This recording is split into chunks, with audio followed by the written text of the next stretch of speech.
आपण आपल्या आईवर जगात सर्वात जास्त प्रेम करतो, पण तिला अहो जाहो मिटलं तर ते किती कृत्रिम वाटेल, नाही का? अगदी तसंच होतं. जनता शिवरायांना आपला बाप मानायची. त्यामुळे हे शीर्षक अपमानास्पद अजिबात नसून ते एका अतूट नात्याचं आणि विशुद्ध प्रेमाचं प्रतीक आहे. आणि शेवटी अशी थेट शीर्षकं देणारे पानसरे काही इतिहासात एकटेच नव्हते बरं का. प्रबोधनकार ठाकरे यांचं दगलबाज शिवाजी आणि गणेश कुराडे यांचं शिवाजी कोण होता ही पुस्तकं आधीच लिहिली गेली आहेत, आणि त्यांचा हेतूही आदर व्यक्त करणं हाच होता.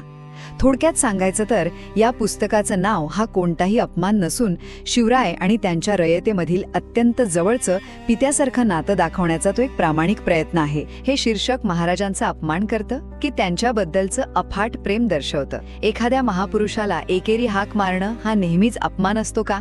या वरवर दिसणाऱ्या वादाकडून आपण थेट लेखकाच्या मूळ भावनेकडे जाणार आहोत. बघा, गोविंद पानसरे हे अंधश्रद्धा आणि जातीयतेविरुद्ध लढणारे एक मोठे समाजसुधारक होते.